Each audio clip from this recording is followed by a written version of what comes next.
We've all made mistakes we wish we could have taken back, that we regret, that we wish that it never happened in the first place. And we always think about what could have been and what could have happened if we didn't make that one mistake. But you gotta realize your faults, and you gotta realize that all the mistakes you've made have turned you into the person you are now.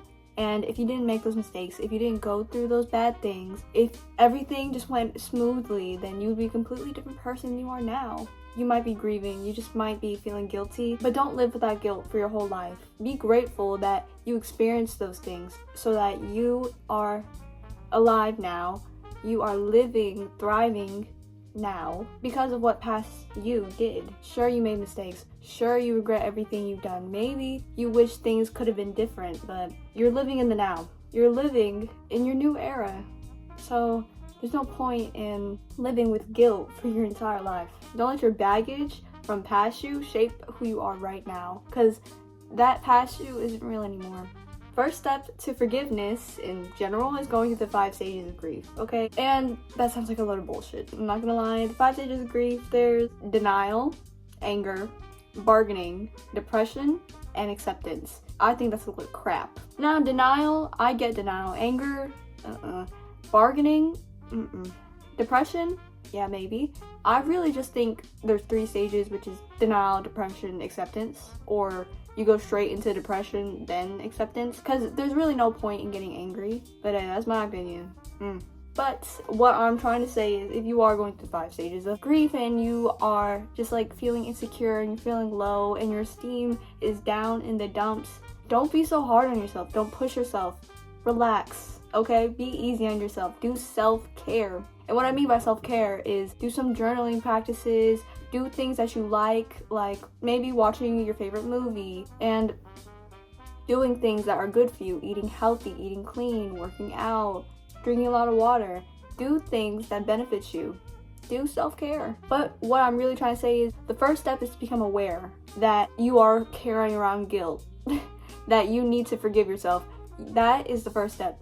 Be aware of how you're feeling and how you're doing and how your mental state is. Because if you know that you need to forgive yourself and you know there's something wrong with you, that just makes my job way easier. And that makes your job way easier too, I'm not gonna lie to you. But this guilt might be external towards someone else. Maybe you have survivor's guilt and you couldn't save somebody. Maybe you just feel guilty for being alive and living, and you feel like you don't deserve to live, and you feel like you don't deserve to be loved, and you're just carrying that guilt around every single day. I've been through that, I'm not gonna lie. There's a period in time where I felt like I didn't deserve to be loved because I couldn't love people, but there was a period of time where I felt like I was depressed, but I felt like I couldn't be loved and nobody could love me or nobody could like me because I couldn't see any way I could love myself. And that was a revelation, alright? Now, I fixed that, alright? Don't worry, I fixed that. I love myself now.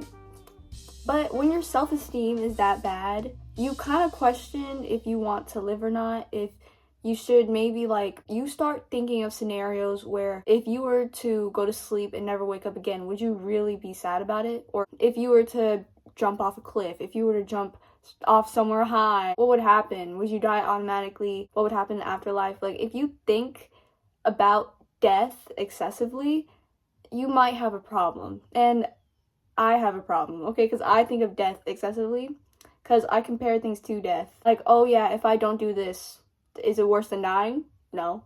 Alright, I'll do it. Second step is to shift your mindset from the past to the present. Now, your guilt and your baggage and all the bad things you've done, all the regret you have is from the past. You don't have regrets about the future because you haven't even experienced it yet.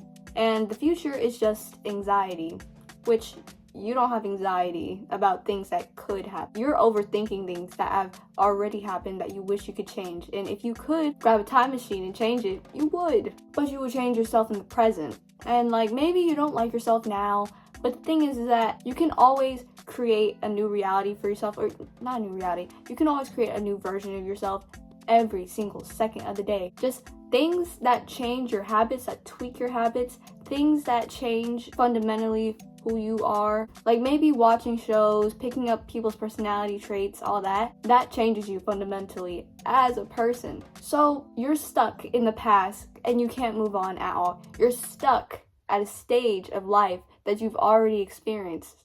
I mean, maybe you did something wrong. Maybe you bullied someone in high school and you're still feel guilty and you're still worrying about it while you're in your 20s or 30s. Even though what's done is done, you can't take it back. Or maybe you wish you could have grabbed that investment and you could have been, I know all of us wish that we could have invested like $100 back in the day in Apple in like 2006, 2007. So we could all be millionaires now. I know we wish we could have done that, or invested into Tesla, or invested into Microsoft or Amazon, you know? But you just gotta realize you can't change the past. There's no point in thinking about changing it. There's no point in trying to correct your mistakes, because mistakes are reversible, or at least most mistakes are reversible. Most mistakes are fixable, but there's some mistakes that you can't fix whatsoever, and that mistake sometimes has to do with losing somebody. Like maybe it's a death, maybe you just did something very bad and very wrong. It affected that person in a very bad way, okay? Those type of things are irreversible. Like choices, you have two doors you can go through. You have the door you can go through multiple times, and you have the door you can only go through once. You just gotta decide if what you're doing goes through one of those two doors. Can you do it again? Or is it a once-in-a-lifetime opportunity? You never know. That's why you shouldn't have anxiety about what's gonna happen. Or you shouldn't make up scenarios in your head of what's gonna happen, what the future's gonna be like. Because that's just not how life plays out. Life is unexpected. Life constantly throws random shit at us. There's no point in worrying about a future that hasn't even happened. And there's no point in worrying about the past that already happened, that you can't change. The past is set in stone. There's nothing you can change about it. The future is a different matter. But you know what you can control now? What's in front of you. What you can control is the you now in the present. You can control your present. You can control whatever narrative you have about now. Goals are very good for future tense, like if you're thinking about the future, because if you have goals, then you have a drive to some direction in the future. And purpose is the same thing. If you feel like you know what you want to do for the rest of your life, then that helps with like navigating for the future, because you know you're gonna be thrown into the unknown, you're thrown into the abyss. Not everybody likes being thrown into the abyss, but since you clicked on this video, you're aware that you feel guilty and you're aware that you have regrets that you wish you could change. What I'm saying is detach yourself from whatever situation you had, and I know this is gonna be weird. Make yourself a third person. Detach yourself from the situation and look at it from a third person point of view. Think of it like you're a stranger looking at your life. You're just an observer. Look at it that way. See what you could have done as a third person, okay? And then you have to realize that you made that choice, maybe in a fleet of emotions, maybe you're trying to be rational, but you can't change it. I just want you to realize that. You can't change what's already been done. I just talked about the third step, which is look over your memories and look over the situation. So, we're gonna skip that. Step 4, finally, is acceptance. Can't believe we got this far, honestly. I don't know why you keep on watching this video, but the acceptance I want from you is unconditional love for yourself. Unconditional love for who you are now. See, you could have been a terrible person, a bad person, a druggie, an alcoholic back in the past, okay? But you gotta love the person you are now who isn't that anymore. And if you still are, and you still have those bad habits, still accept yourself and see what you could do to change whatever you're going through, okay? You just need to accept the fact that you changed as a person, and one of the things you can do is journal so that you can look over the years and stuff. Like I look at my diary entries from like a couple months ago, okay? I just think, wow, I really thought about that. I was really worrying about that. That really happened. It's nice, and it gives you like a third person point of view of what you felt in the past. So yeah, go grab a journal and accept who you are now. And if you don't accept who you are now, just take steps to change. That is the end of today's video. Thank you so much for watching. Make sure to like, subscribe, comment, all that, and stay tuned in for more. Bye-bye.